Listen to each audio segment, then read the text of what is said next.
Welcome to trigger with Sundar. కేంద్ర విద్యాశాఖ మంత్రి ధర్మేంద్ర ప్రధాన్ రాజీనామా చేసిండు. మరి ఆ పరిణామాలను మాట్లాడడానికి ప్రముఖ విశ్లేషకులు కాడిగల భాస్కర్ గారు మన స్టూడియోలో ఉన్నారు. నమస్తే భాస్కర్ గారు.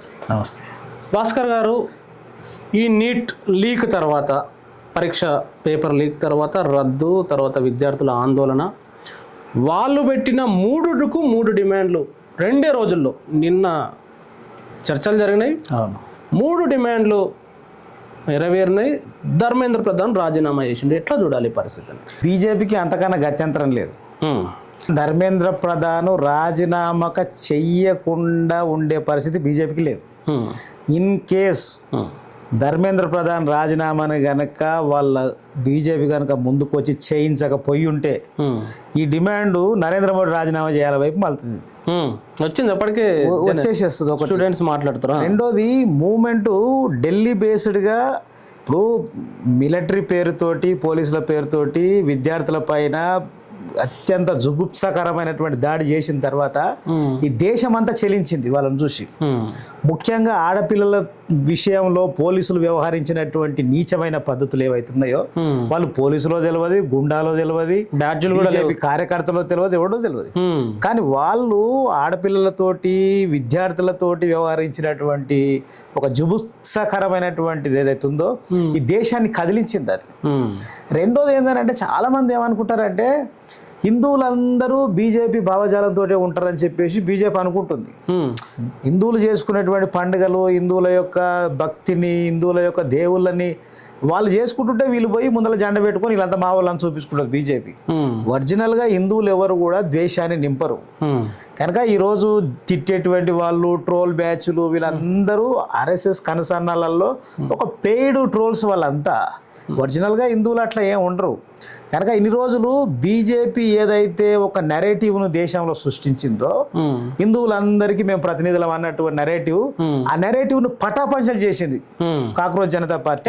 ఎట్లా అంటారు మీరు? అంటే ఇప్పుడు వాళ్ళకు సంబంధించి ధర్మేంద్ర ప్రధాన్ 2 పేజీల రాజీనామా చూసినప్పుడు కూడా అవును, చాలా క్లియర్గా విద్యార్థుల భవిష్యత్తు కోసం చేస్తున్నాను ఒక పాయింట్ మాట్లాడిండు. అవును. రెండోది, ప్రతిపక్షాలు ఆక్యుపై చేస్తున్నాయి, ఇంకోటి అన్వాంటెడ్ శక్తులు ఆక్యుపై చేస్తున్నాయి కాబట్టి నేను రాజీనామా చేస్తున్నా అని ఆయన రాజీనామా పత్రం పెట్టిండు. అంటే దాంట్లో వ్యాలిడిటీ లేదంటారా ఆయన పెట్టిన రాజీనామా పత్రంలో? ఇప్పుడు రాజీనామా పత్రం ధర్మేంద్ర ప్రధాన్ పెట్టినప్పటికీ దాన్ని రాపించేదంతా సెంట్రల్ గవర్నమెంట్ చేయిస్తుంది కదా. ఇప్పుడు ఏదో కారణం చూపించాలి కదా. కారణం వాళ్ళు చెప్పినటువంటి ఏంటి, విద్యార్థుల భవిష్యత్తును దృష్టిలో పెట్టుకొని చేసి, మరి అదే విద్యార్థుల భవిష్యత్తు ఉద్యమం ప్రారంభం నుంచి ఎందుకు రాలేదు? దేశమంతటా రాజీనామా చేయాలనే డిమాండ్ ముందరకు వచ్చింది కనుక పలాని వల్ల నేను చేస్తున్నా అని చెప్పుకోవాలి ఎవరైనా సరే, అది తప్పది. కనుక ఆయన దానికి లోబడి చేసిండు. ఇక విదేశీ శక్తులన్నీ కూడా ఇంట్లో జ్వరపడుతున్నాయి అనేటువంటి మాట వాళ్ళకి ఇప్పుడు కాదు, అసలు వాళ్ళకు మొదటి నుంచి వాళ్ళ ప్రాపగండనే అది. ఎవడు తమకు వ్యతిరేకంగా ఎవడన్నా మాట్లాడిన అనుకో, ఇటు విదేశీయుడు అని చెప్పి ముద్రేసేస్తాడు. ఈవెన్ రాముడు వచ్చారా మీరు తప్పు చేస్తున్నారంటే రాముని మీద కూడా దేశద్రోహి అనేటువంటి ముద్రేస్తారు వాళ్ళు, దేవుళ్ళ మీద కూడా వేస్తారు వాళ్ళు. అంటే ఇదే ప్రశ్న ఇప్పుడు వస్తుంది. నిన్నటి వరకు ఇదే విద్యార్థులు ఖలిస్తానీలు అన్నారు, పాకిస్తానీ సపోర్టర్లు అన్నారు, దేశద్రోహులు అన్నారు, అర్బన్ నక్సలైట్లు అన్నారు. మరి వాళ్ళు కోరిన 3 డిమాండ్లను వీళ్ళు యాక్సెప్ట్ చేసిర్రు. ఈరోజు రాజీనామా కూడా జరిగింది. దాన్ని ఎట్లా చూడాలి? ఇప్పుడు వాళ్ళు విదేశీ సహాయ సహకారాలతో నడుస్తున్నాయి అనేటువంటిది ఈ నరేషన్ ఏదైతే ఉందో, వాళ్ళు ఇప్పుడు కొత్తగా తీసుకొచ్చిన నరేషన్ ఏం కాదు అది. అంటే బీజేపీ వ్యతిరేకులు అందరూ దేశ వ్యతిరేకులు, నరేంద్ర మోడీని వ్యతిరేకిస్తే దేశాన్ని వ్యతిరేకించినట్టే, ఆర్ఎస్ఎస్ను వ్యతిరేకిస్తే దేశాన్ని హిందువులను వ్యతిరేకించినట్టే అని ఒక రాంగ్ నెరేషన్ని వాళ్ళు ఏనాటి నుంచో నడుపుతున్నారు. కానీ ఈ దేశ ప్రజలు వాస్తవాలు ఏంటంటే చాలా స్పష్టంగా గమనిస్తున్నారు కనుకనే ఏ రాజకీయమైనటువంటి నేపథ్యం లేనటువంటి విద్యార్థులు కూడా మాట్లాడే మాటలలో చాలా అద్భుతమైనటువంటి పరిపక్వత కనిపిస్తుంది వాళ్ళ మాటలలో. ఇప్పుడు మాకు అన్యాయం జరిగింది, ఇది జరగకూడదు అని చెప్పేసి మాట్లాడుతారు. ఇప్పుడు ఈ రోజు పొద్దున నిన్న బండి సంజయ్ మాట్లాడింది, ఆయన ఇంకెవరు రఘునందన్ రావు, వాళ్ళు ఏం మాట్లాడుతారు, నీట్ పరీక్ష రాయనటువంటి వాళ్ళందరూ వచ్చి వ్యతిరేకులు, దేశ వ్యతిరేకులు అందరూ వచ్చి ఈ ఎవరో వేరే దేశస్తులు ప్రోత్సహిస్తే ఇవన్నీ చేస్తున్నారు అని చెప్పేసేటువంటి మాటలు మాట్లాడుతున్నారు కదా. అంటే మరి ఈ దేశద్రోహుల దగ్గరికి విదేశ ఏజెంట్ల దగ్గరికి పోయి నరేంద్ర మోడీ గారు వాళ్ళని ఉద్దేశించి ఎందుకు మాట్లాడిండు? ఇప్పుడు నరేంద్ర మోడీ గారిని వీళ్ళు వ్యతిరేకిస్తున్నట్ట. నరేంద్ర మోడీ గారు ఏమన్నారు, ఆయన రీల్ రిలీజ్ చేసిండు, అది చాలా పెద్ద సమస్య అనేటువంటి గంభీరమైన సమస్య అని వారే చెప్పారు. మరి ఆయన ఒకటి మాట్లాడితే వీళ్ళు కింద ఎందుకు మాట్లాడుతారు అంటే, కింద నరేషన్ ఏందనంటే వీళ్ళను ఈ వ్యవస్థలు వీళ్ళందరూ చీడపురుగులు అనేటువంటి నరేషన్ వాళ్ళు చేస్తుంటారు. పైనుంచి ప్రభుత్వం నడిపేటువంటి క్రమంలో ఇక ఇది జరగకుండా ఉంటే తప్పని పరిస్థితి ఏర్పడ్డది బీజేపీకి. తప్పనిగా ఒకవేళ ఆయనను గనక ఇప్పుడు విద్యార్థులకు సపోర్టుగా పంజాబీలు దిగుతున్నారు. నిన్న కలకత్తాలో పెద్ద ఎత్తున ఉద్యమం నిన్న జరిగింది. మొన్న బీహార్లో జరిగినటువంటి ప్రొటెస్ట్ ఎట్లా మారిందో చూసినాం. ఇది అన్ని రాష్ట్రాల్లో జరిగింది, అన్ని రాష్ట్రాలకు వెళ్ళిపోయింది. ఇది అన్ని రాష్ట్రాలకు వెళ్ళిపోయింది. దీని వల్ల ఏమైందనంటే ఆర్ఎస్ఎస్ ఇంతకాలం జాగ్రత్తగా బిల్డ్ చేసుకొస్తున్నటువంటి నరేషన్ అంతా ఒక్కసారిగా కుప్పకూలినట్టు అయింది. చాలా తీవ్రమైనటువంటి భయానికి గురైంది. ఎందుకంటే ఒక అమ్మాయి మాట్లాడింది, నాకు ఓటు వస్తే నేను బీజేపీకి మాత్రం ఓటు వేయనని చెప్పి మాట్లాడింది అమ్మాయి. ఇంకొకటి ఏమన్నాడు, నేను ఈ వేలుతోటే బీజేపీకి ఓటు వేసిన, ఈ వేలుని వలగొట్టిరని చెప్పేసి ఇంకొక మాట్లాడు. అంటే ఈ రోజు ఏమంటున్నానంటే భారతదేశ చరిత్ర, స్వాతంత్రోద్యమ చరిత్ర ఇవేవి ఇక్కడ ఉన్నటువంటి జనరేషన్ కి ఇప్పుడు తెలియదు. మేము ఏది చెప్తే, మేము ఏ సిలబస్ వాట్సాప్ సిలబస్ లో మేము ఏది చెప్తే అదే భారతదేశ చరిత్ర అయిపోతుంది అనేటువంటి భ్రమలో ఆర్ఎస్ఎస్ బతుకుతుంది. కనుక ఆర్ఎస్ఎస్ కి వాస్తవంగా ఒక సిద్ధాంతం అంటే ఏం లేదు. ఆర్ఎస్ఎస్ కి ఆర్ఎస్ఎస్ అంటున్నారు కాబట్టి మోహన్ భగవత్ ఈ రోజు ప్రకటన ఏంటంటే, ఇప్పుడున్న విద్యార్థులు ప్రతిదానికి లాజిక్ అడుగుతారు, మేమున్నప్పుడు చాలా వినమ్రంగా ఉండే వాళ్ళం పెద్దలు చెప్తే అంటున్నాడు. అవును, ఇప్పుడు బేసికల్గా రైట్ వింగ్ ఐడియాలజీ ఏదైతే ఉంటుందో, రైట్ వింగ్ ఐడియాలజీ దేది కూడా లాజిక్ని అడగొద్దు. నువ్వు చెప్పింది చెయ్యాలి. నేను చెప్తున్నా, నువ్వు నమ్మాలి. నేను దేశభక్తులని నేను చెప్తా, నువ్వు నమ్మాలి. వాడు దేశద్రోహి అని నేను చెప్తా, నువ్వు నమ్మాలి. ఎందుకు, ఏమిటి, ఎలా అనేటువంటిది నువ్వు అడగకూడదు. లాజిక్ అడగొద్దు. ఈ రోజు అదే స్టేట్మెంట్ చేసిండు ఆర్ఎస్ఎస్. అంతే కదా. ఇప్పుడు మీకు ఒక ఉదాహరణ చెప్తా చూడు. ఆర్ఎస్ఎస్ మొదటి సర్సంఘ్ చాలక అయినటువంటి ఎడ్గేవార్ గారు చనిపోయేటప్పుడు నెక్స్ట్ సర్సంఘ్ చాలక్ ఎవరు ఉండాలి అనేటువంటిది వచ్చిన వాళ్ళ దాని ఎన్నికలు ఏమి ఉండవు. ఆయన ఒక లిపాపలు రాసి నా తర్వాత ఎంఎస్ గోల్వార్కర్ గారు ఉంటారని చెప్పేసి రాసి పెట్టిపోయాను. అంతే, ఆడ నియామకాలే ఉంటాయి.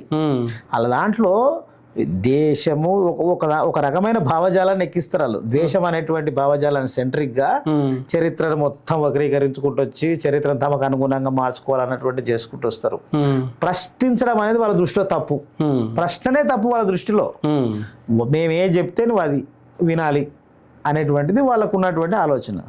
కనుక ఈరోజు కాక్రోచ్ జనతా పార్టీకి ఈ దేశం రుణపడి ఉండాలి. కాక్రోచ్ జనతా పార్టీకి ఈ దేశం రుణపడి ఉండాలి. ఈ దేశ యువతకి కాక్రోచ్ జనతా పార్టీ తీసుకున్నటువంటి ఇంత పెద్ద పోరాటానికి 100% ఈ భారతదేశ చరిత్రలో ఒక గొప్ప స్థానం ఉంటుంది. ఎట్లా, ఎందుకు ఉంటుందని అంటే, భారత ప్రజాస్వామ్య వ్యవస్థ దీని నిర్మాణం అనేటువంటిది ఊరికేనే జరగలేదు.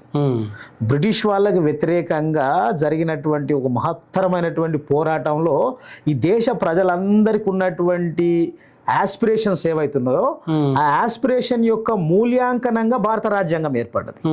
భారత రాజ్యాంగం దేనికి రిప్రజెంటేషన్? యూనియన్ గవర్నమెంట్ అంటాం మనం, సెంట్రల్ గవర్నమెంట్ కాదు. అంటే ఈ దేశంలో యూనియన్ ఆఫ్ స్టేట్స్ అంటాం కదా. ఈ రాష్ట్రాలు, ఇక్కడ సంస్కృతులు, ఈ సంప్రదాయాలు, ఈ ప్లూరాలిటీ, ఈ భాషలు, వీటన్నిటికీ గౌరవం ఇచ్చేటువంటి పద్ధతులలో భారత రాజ్యాంగాన్ని మనం అంగీకరించుకున్నాం. దురదృష్టవశాత్తు రాజ్యాంగం మీద విశ్వాసం లేనటువంటి వాళ్ళు, భారత జాతీయ జెండా మీద విశ్వాసం లేనటువంటి వాళ్ళు, చట్టబద్ధత మీద విశ్వసనీయత లేనటువంటి వాళ్ళు, ప్రశ్న మీద విశ్వసనీయత లేనటువంటి వాళ్ళు ఈ దేశాన్ని ఒక ఫ్యాసిస్ట్ వైపు తీసుకెళ్లాలన్నటువంటి ప్రయత్నంలో భాగంగా జరుగుతుంది. ఈ జరుగుతున్నటువంటి ఈ యొక్క ప్రయోగం ఏదైతే ఉందో, ఈ ప్రయోగంలో భాగంగా ఎలక్షన్ కమిషన్ని తమకు అనుబంధ సంస్థగా మార్చుకున్నారు, రాజ్యాంగ సంస్థలను తమకు అనుగుణంగా మార్చుకున్నారు. ఈవెన్ చీఫ్ జస్టిస్ ఆయన మాట్లాడితేనే కదా బొద్దింకల్లాగా పడి ఉంటున్నారు అన్నది కదా కాక్రోచ్ జనతా పార్టీ అనేటువంటి ముందుకు వచ్చింది. కనుక రాజకీయ వ్యవస్థను, రాజ్యాంగ వ్యవస్థను, ఎన్నికల వ్యవస్థను, జ్యుడిషియరీని అన్నిటినీ తమ కంట్రోల్లోకి తీసుకొచ్చుకున్నటువంటి వ్యవస్థ ఒక కుట్రపూరితమైనటువంటిది నడుస్తుంది. ఈ నడిచేటువంటి క్రమంలో ఈ దేశ ప్రజలందరూ కూడా అవును వీళ్ళు చెప్పేటువంటి దానికి వీళ్ళ మద్దతు ఉంది కదా, ప్రభుత్వానికి మేము నిలబడ్డారు కదా, ప్రజలందరూ ఓట్లేశారు కదా అనేటువంటి దాంట్లోకి వెళ్ళిపోయి మేము అనుకున్నటువంటిది మేము చేసుకుంటూ పోతాం, మాకు ఎవరు అడ్డం వచ్చినా వచ్చినా మన సంగతి చూస్తాం అన్నటువంటి పద్ధతులలో తీసుకెళ్లారు. అసలు మోడీ తల వంచడు, అట్లాంటిది కుదరదు అని ఈరోజు ఈ దేశ యువత ప్రకటించింది. అదే అండి ఇక్కడ నా ప్రశ్న కూడా, మోడీ తల వంచడు, మోడీ వెనకడగేయడు, ఇది నెరేషన్ ఎప్పటిది. మోడీ బిల్డ్ చేసేయడంలో, మోడీని చూపించడంలో విశ్వగురు పేరుతోటి ఈ నెరేషన్ లో రైతులకు సంవత్సరంన్నర పట్టింది. ఫస్ట్ టైం మోడీ ఒక అడుగు ముందుకేసి ఒక చట్టాలు తీసుకొస్తే రైతులు సంవత్సరంన్నర పాటు ఉద్యమం చేస్తే వెనక్కి తగ్గిండు. ఆ రైతు పోరాటం సందర్భంగా కూడా వాళ్ళను ఖలిస్తానీలు, పాకిస్తానీలు, దేశద్రోహులు, అర్బన్ నక్సలైట్లు అన్నీ అన్నారు. కానీ ఈ విద్యార్థులు సరిగ్గా 10 రోజులలో మోడీని వెనక్కొట్టడమే కాదు, ఈయనను రాజీనామా కూడా చేయించారు. రెండు మధ్యలో కంపారిజన్ చేయాలి, కామెంట్ చేయాలంటే ఏం చేస్తారు? ఇప్పుడు మోడీ ఏమైనా నియంత్రణ? ఫస్ట్ థింగ్, మోడీ నియంత్రణ. మోడీ భారత రాజ్యాంగం ప్రకారం భారత ప్రధానిగా మారినటువంటి మనిషి కదా. మోడీ నియంత కాదు, మోడీ ఏమీ రాజు కాదు, కింగు కాదు, ఇది రాజ్యము కాదు. ఇది ఒక ప్రజాస్వామ్య వ్యవస్థ. ఈ ప్రజాస్వామ్య వ్యవస్థ కల్పించినటువంటి వీలు వల్ల కదా ఒక బీసీగా చెప్పుకున్నటువంటి ప్రైమ్ మినిస్టర్ అయ్యిండు. వెనకడిగేయడంటే ప్రజాస్వామ్యానికి నువ్వే ఎల్లకాలం రాజు ఉంటారా ఎవరన్నా? అట్లా ఉండడం కుదరని పని. అది అట్లా ఉండడం కుదరని పని అయ్యిండుంటే అట్లనే జరుగుతుందని అనుకుంటే ఈ దేశంలాగా ఉండదు కాదు. నీకు చిన్న ఎగ్జాంపుల్ చెప్తా.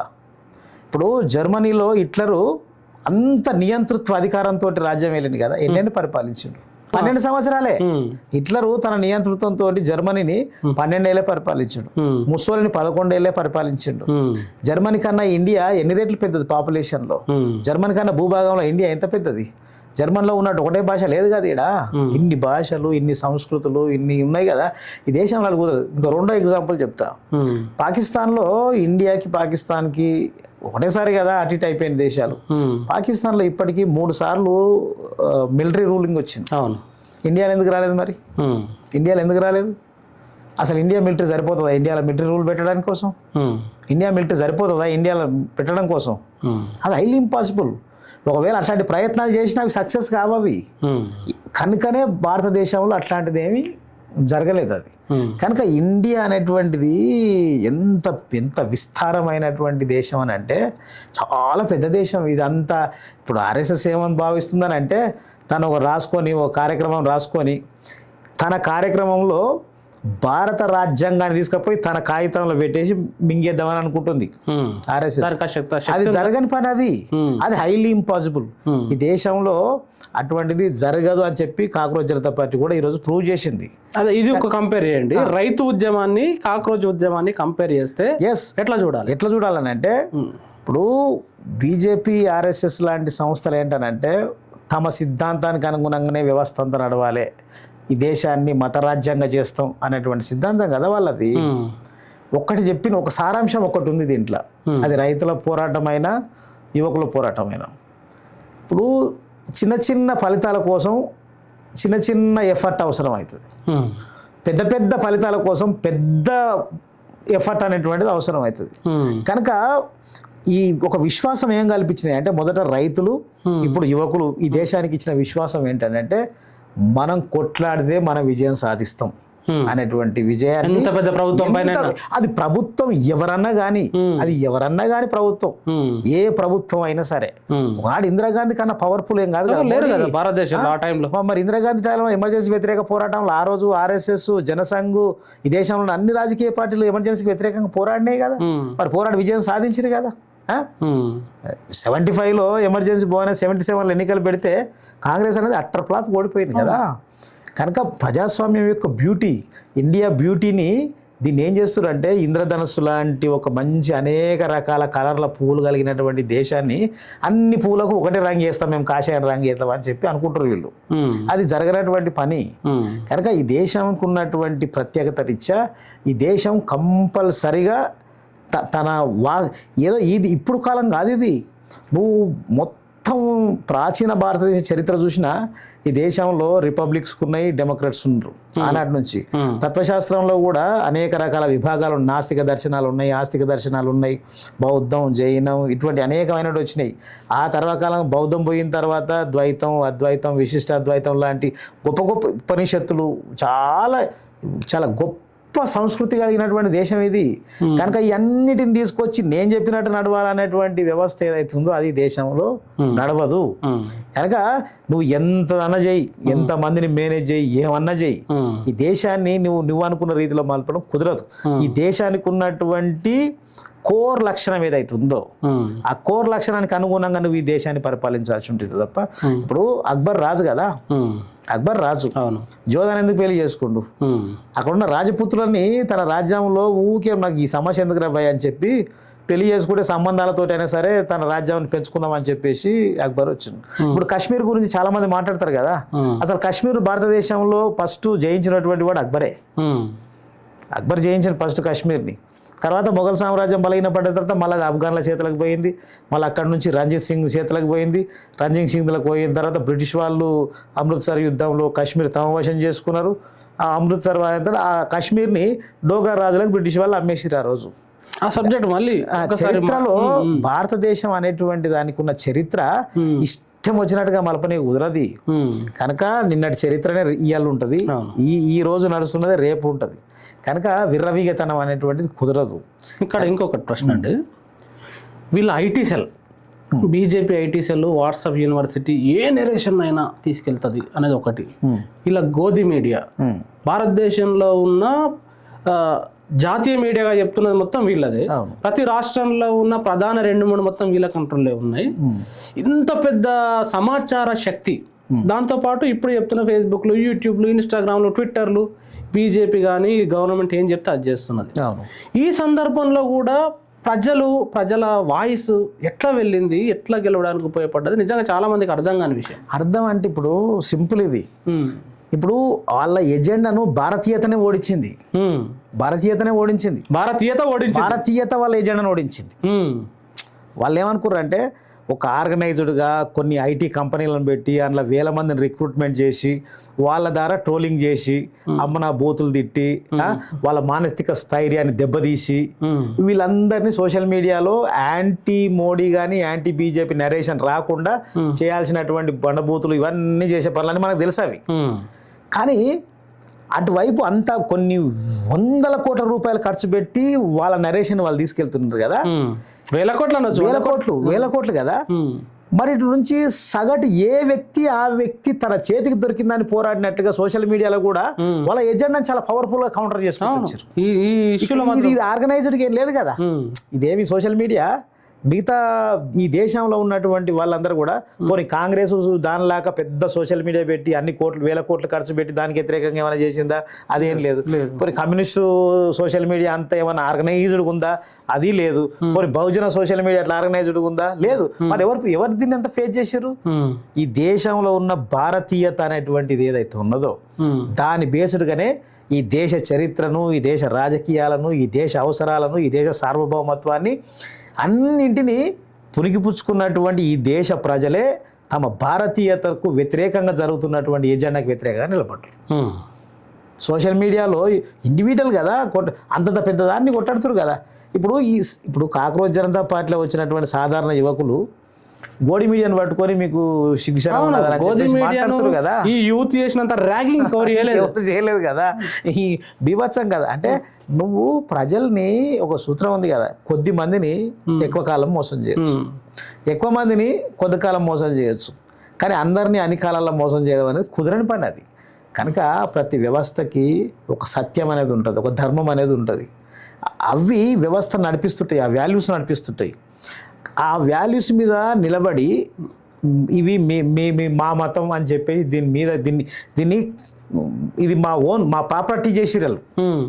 ఇప్పుడు హిందూ మతం అనేటువంటిది నిజంగా సగటు హిందువులలో ఈశ్వరుని పూజిస్తాము, విష్ణువుని పూజిస్తాం, ఎల్లమ్మని పూజిస్తాం, మల్లమ్మని పూజిస్తాం, ఎక్కడ ఉన్నటువంటి దేవుళ్ళని అక్కడ పూజించుకుంటారు, వాళ్ళు ఉంటారు, అది వేరే విషయం. ఇదంతా మా ప్రాపర్టీని చేసిరు వాళ్ళు, మేము వాడుకోనికే మాకు ప్రాపర్టీది. ఈ ధర్మం, ఈ మతాన్ని తమ ప్రాపర్టీగా చేసుకుర్రు. అది కనుక వీళ్ళేమంటారు, దేవుని మేము కాపాడతామంటారు వీళ్ళు. దేవుణ్ణి వీళ్ళే కాపాడరు. తర్వాత దేవుడు ఎందుకు ఇక వీళ్ళు దేవుని కాపాడితే ఇక దేవుడు ఎందుకు? లాస్ట్కి ఇప్పుడు మొన్న ఒక మంచి జోక్ వచ్చింది, అది సోషల్ మీడియాలో. పాత భారతదేశానికి కొత్త భారతదేశానికి తేడా ఏందో అని అంటే వాడు ఎంత అద్భుతంగా చెప్పిందంటే సింపుల్ మాటలల్లా సోషల్ మీడియాలో, పాత భారతదేశ చరిత్రలేమో మొఘళ్ళు వచ్చి ఈ దేశంలో ఉన్నటువంటి గుళ్ళను కొల్లగొట్టుకొని పోయేటోళ్ళు.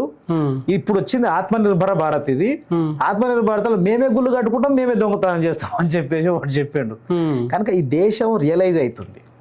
అంటే వాస్తవంగా తమకున్నటువంటి మతం వేరు, ఈ మతం అడ్డం పెట్టుకొని బీజేపీ గవర్నమెంట్ తమ పట్ల చేస్తున్నటువంటి దుర్మార్గాలను ఈ దేశ ప్రజలు గుర్తించారు. కేసీఆర్ కూడా అన్నాడుగా, అంటే మీరు వస్తేనే మేము బొట్లు పెట్టుకుంటాం, మీరు వస్తేనే మేము గుళ్ళు గోక్కుంటాం, మీరు వచ్చినాకనే మేము చేస్తున్నామా, ఇవంతా ఎప్పటి నుంచో ఉన్నది అని చెప్పి కేసీఆర్ అద్భుతంగా చెప్పిండు కదా.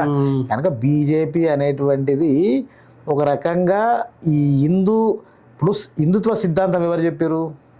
సావర్కర్ చెప్పిండు. సావర్కర్ చెప్పిండు.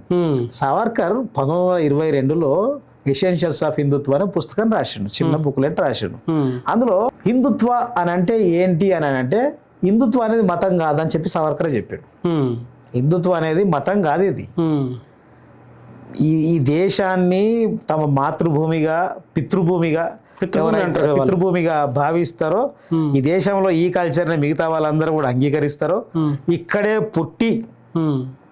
పుట్టిన మతాలు మాత్రమే, ఇట్లా చాలా చెప్పిండు ఆయన సెంటర్గా చెప్పింది ఏంటంటే హిందుత్వ అనేటువంటిది హిందూ మతం కాదు అన్నటువంటి విషయాన్ని సావర్కరే చెప్పిండు. ఫైనల్గా ఈ మూమెంట్ భవిష్యత్తుకు ఇప్పటి వరకు ప్రశ్నిస్తే, నిరసన చేస్తే ఏది అవుతుందో ఏది కాదో, రోడ్ల మీదకి వస్తే ఏమొస్తుంది అన్న నిరేషన్ నుండి ఇప్పుడు కొట్లాడితే ఏదైనా సాధించవచ్చు అనేవి మూమెంట్ తీసుకొచ్చిన దాంతో భవిష్యత్తు భారతం ఎట్లా ఉండబోతుంది? భవిష్యత్తు భారతం చాలా గొప్పగా ఉంటుంది. ఎందుకుంటుందని అంటే, ఈ దేశంలో హిందువు ఇబ్బందులలో ఉంటే ముస్లిం అండగా నిలబడతాడు, దేశంలో ముస్లిం అండగా ఉంటే హిందూ అండగా నిలబడతాడు. అందరు కలిసి మెలిసి ఈ దేశాన్ని ముందుకు తీసుకుపోతారు. అంతే తప్ప ద్వేషాన్ని నువ్వు నేర్పితే దేశాన్ని నేర్చుకొని, కనుక ద్వేషం అనేది దేశభక్తి కాదు, అది ద్వేషం అనేది దేశభక్తి కానే కాదు. కనుక ఈ దేశంలో యువకులలో చిన్న చిన్న బ్రెయిన్లలో విద్వేషాన్ని నింపి, ఆ విద్వేషాన్ని బేస్డ్గా చేసుకొని రాజకీయ అధికారం నేర్పుదామని అనుకుంటున్నారు తప్ప అది కుదరనటువంటి పని. అది దేశ ప్రజలు చాలా తెలివైన భారతదేశ ప్రజలు, కనుక వాళ్ళ వాస్తవాల్ని చాలా సింపుల్గా గ్రహిస్తారు. కనుక అనివార్యంగా ఈరోజు ధర్మేంద్ర ప్రధాన్ రాజీనామా ఏదైతే ఉందో, ఇది ఈ దేశంలో రైతాంగానికి, కార్మికులకు, యువకులకు, మహిళలకు తమ హక్కులు సాధించుకోవడానికి ఇవ్వాల్సినంత బూస్ట్ ఇస్తుంది. ఇది తప్పకుండా బూస్ట్ ఇస్తుంది. కనుక నేను అత్యంత బలవంతుణ్ణి, అధికారం నా చేతుల్లో ఉంది, నన్నెవ్వడు ఏం చెయ్యలేరు అన్నటువంటి ఒక అహంకారపూరితమైనటువంటి ఆలోచన నుంచి బీజేపీ కూడా ఎంత అహంకారం ఉన్నా గల్లబడి కిందికి గుంజుతామని చెప్పి ప్రజలు ఇలా ప్రూవ్ చేశారు. కనుక దేనైనా ఇలా ధర్మేంద్ర ప్రధాన్ దానికి నైతిక బాధ్యత వహించి రాజీనామా చేయాలని కొట్లాడిన తర్వాత చేసిండు. రేపు ఈ దేశం ఆర్థికంగా దివాలా తీస్తుంది, దీనికి బాధ్యత వహించి ఆర్థిక శాఖ మంత్రి కూడా రాజీనామా చేయాలంటే చేయాల్సి వస్తుంది. ఇప్పుడు చీపురు గట్టలు నలుగురు కూర్చొని ధర్నాలు చేస్తే, నలుగురు చూసి నిరసనలు చేస్తే రాజీనామాలు చేసుకుంటూ పోతారా అని వీళ్ళే అన్నారు. ఐటీ సెల్ వాళ్ళే మాట్లాడతారు. ఇప్పుడు మనం అంతా ఏం చేస్తారో చూడాలి. కనుక ఎంత పెద్ద నియంత అయినా, ఇప్పుడు ఏమంటారు కదా, 100 గొడ్లను తిన్న రాబందు ఒక్క గాలివాన నేల కూలింది అన్నట్టుగా ప్రజల ముందు ప్రజాశక్తి అనేటువంటిది నియంతలను, వాళ్ళ తాతలను కూడా కిందికి దించుతుంది. కనుక ప్రజాశక్తికి, ప్రజల ఐక్యతకు ఉన్నటువంటి బలం అది. ప్రజలు ఒకసారి రియలైజేషన్ స్టార్ట్ అయిన తర్వాత అది చాలా వేగంగా పోతుంది. రియలైజేషన్ కావడానికి ఇబ్బంది పడుతుంది, టైం పడుతుంది రియలైజేషన్కి. 12 ఏళ్ల కాలంలో ఎంతమంది తెలుసుకున్నారు ప్రజలు? చాలా విషయాలు తెలిసినాయి ప్రజలకు 12 ఏళ్ల కాలంలో. ఇక నీ తర్వాత నీ ఇష్టం వచ్చినట్టుగా ఆడుతుంటే కుదరదు. ఎట్లా మాట్లాడుతారు? మీరు నీటి సమస్యలు చెప్పినుంటే మేము పరిష్కారం చేస్తాం, చర్చకు రమ్మను, మేము చెప్తాం పార్లమెంట్ అని మాట్లాడుతారు కదా. ఓటు చోరీ మీద అంత బహిరంగంగా బయట పెట్టరు కదా. ఏ నైతికతతో దాని మీద నువ్వు చేసినావు? మళ్ళీ దాన్ని పొయ్యి మీదికెళ్ళి ఎస్ఐఆర్ పెట్టి ఉన్న ఓట్లను తీసేపించి రాజకీయంగా లబ్ధి పొందడం, ఇవన్నీ ప్రజలు గమనిస్తారు. ఏమనుకుంటారు అంటే ఏ ఇష్యూకి ఆ ఇష్యూ చూస్తున్నాం మనం. ఇవన్నీ గమనించినటువంటి ప్రజలు ఇప్పుడు కాశ్మీర్ ప్రజలు తమకు జరిగిన అన్యాయం పట్ల వాళ్ళు ఇటు మణిపూర్ ప్రజలు వాళ్ళకి జరిగినటువంటిది, ఇటు తమిళనాడు ప్రజలతో చేసిన ఎక్స్పెరిమెంట్లు, బెంగాల్ తోటి చేసిన ఎక్స్పెరిమెంట్లు, బీహార్ తోటి చేసిన ఎక్స్పెరిమెంట్లు, తెలంగాణతో ఎక్స్పెరిమెంట్లు. ఈ ఎక్స్పెరిమెంట్లు అన్ని ప్రజలు గమనించినంత తెలివి తక్కువలు ఉంటారా? కాకపోతే ప్రజలు ఏంటంటే చాలా గౌరవంగా హంబుల్గా ఉంటారు. ఏదో ఒక సమయం వచ్చినప్పుడు పెట్టి కొడితే మాడు పగులుతుంది గవర్నమెంట్లే. అందుకనే ప్రజలు ప్రతి విషయంలో చూడరు, కరెక్ట్ టైం చూసి వాత పెడతారు. కనుక ప్రజాశక్తిని తక్కువ అంచనా వేసినటువంటి వాడు ఎవడు, అది ఎంత పెద్ద నియంత అయినా సరే, ఎంత పెద్ద నియంత అయినా కుదరదు. అందులో భారతదేశం ఇంత పెద్ద విశాల భూభాగం కలిగినటువంటి, ఇన్ని సంప్రదాయాలు, ఇన్ని సంస్కృతులు, ఇంత తాత్విక పునాది కలిగినటువంటి ఇంత గొప్ప దేశంలో ఇట్లాంటి పనికిమాలిన సిద్ధాంతాల పేరుతో నడివేటువంటిది ఎక్కువ కాలం నడవదు. అది కనుక తప్పకుండా ఈరోజు సిజేఐ విజయం అనేటువంటిది ఒక చారిత్రాత్మకమైనటువంటి విజయం. ఈ దేశంలో ప్యాసిజాన్ని ఒక తన్ను దాన్ని వెనకకు దానినటువంటి విజయం, ఫుట్బాల్ లాగా వెనకకు దానినటువంటి విజయం. కనుక ధర్మేంద్ర ప్రధాన్ రిజైన్ అవుతాడు.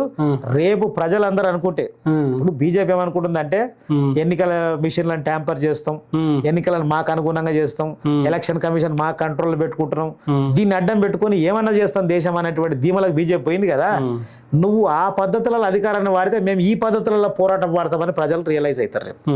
కనుక రేపు బీజేపీ కనుక నిజంగా ప్రజల యొక్క ఆస్పిరేషన్స్ గమనించకుండా పోతే అనివార్యంగా జరిగేటువంటి అని ప్రతిఘటన పోరాటాలు జరుగుతాయి. వాళ్ళు ఏమంటారు, అంటే వీడు అర్బన్ నక్సలైట్ అంటాడు, దేశభక్తి అని అంటాడు, వీడు విదేశానికి ఏజెంట్కి పోయిండు అని అంటాడు. ఇట్లాంటి అన్ని నరేషన్లు వాళ్ళు బిల్డ్ చేస్తుంటారు. నరేషన్లు ఎవడు పట్టించుకోడు. అదొక పెయిడ్ బ్యాచ్ చేసేటువంటి పని అదంతా. అది ప్రీపెయిడ్ బ్యాచ్. ఆ ప్రీపెయిడ్ బ్యాచ్ డబ్బులు వస్తాయి. ఇప్పుడు కొంతమంది ఉంటారు చూడు, పొద్దుగాల వాటర్ ట్యాంక్ నీళ్ళ కాడికి పోయి నీళ్ళు దొరకకపోతే బిందెలు పట్టుకొని కొట్లాడతారు చూడు ఆడవాళ్ళు. అదే బ్యాచ్ మన తెలుగులో ఉన్నారు కొంతమంది. ప్రశాంతంగా పెళ్లి చేసుకొని పిల్లలు, కుటుంబం, సంసారం ఉందనుకో, వానికి కొంత అరే పెళ్ళం పిల్లలు ఎట్లా బతకాలి ఏందని ఉంటుంది. ఈ పెళ్ళం మొగడు లేనటువంటి వాళ్ళు, పెళ్ళం లేని వాళ్ళు, మొగోళ్ళు, పిల్లలు లేనటువంటి బ్యాచ్ ఉంటుంది కదా, ఈ పెళ్లి చేసుకునే వాళ్ళు బ్యాచ్ ఉంటారు కదా, వాళ్ళు చాలా మెంటల్గా ఫ్రస్ట్రేట్ అయి ఉంటారు. వాళ్ళు ఆ ఫ్రస్ట్రేషన్ అంతా విద్వేషం రూపంలోకి ఇట్లా బయటికి వెళ్ళగలుగుతుంటారు.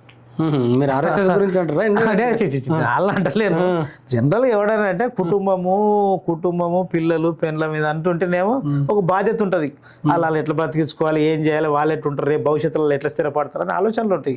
పెళ్ళ పిల్లలు ఏమో ఏముంటారు చెప్పు, వాడు అనుకున్నదే రాజ్యం. ఏడికన్నా పోయవచ్చు, బార్లకు పోవచ్చు, తాగవచ్చు, ఏమన్నా చేయొచ్చు. కనుక ఆ తరహాగా వాళ్ళు ఆలోచిస్తారు. కనుక ఈ దేశం అటువంటి వాటిని అంగీకరించదు. కనుక తప్పకుండా ఈ దేశం చరిత్రలో, ఇన్ని వేలేళ్ల చరిత్రలో భారతదేశం అనేటువంటిది అనేకమైనటువంటి చూసింది అనేక సవాళ్ళను అధిగమించింది. ఈరోజు తప్పకుండా ఢిల్లీలో జరిగినటువంటి ఈ దేశ యువత పోరాటం అనేటువంటిది ఈ దేశ చరిత్రలో ఒక మూలమలుపుగా నిలబడుతుంది. తప్పకుండా ఈ దేశ యువత అందరూ కూడా మనందరం రుణపడి ఉండాలి. Thank you very much Bhaskar గారు. ప్రజలారా విన్నారు కదా, ఏదైతే విద్యార్థులు చేసిన ఈ పోరాటం భారతదేశ చరిత్రలో సువర్ణాక్షరాలతోటి లిఖించబడుతుంది.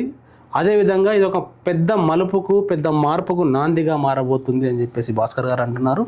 అదేవిధంగా ప్రజలు కొట్లాడితే తప్పకుండా ఎంత పెద్ద ప్రభుత్వాలైనా ఎవరైనా దిగి రావాల్సిందే అనడానికి మరోసారి సాక్షాత్కారంగా ఉంది ఈ మూమెంటు.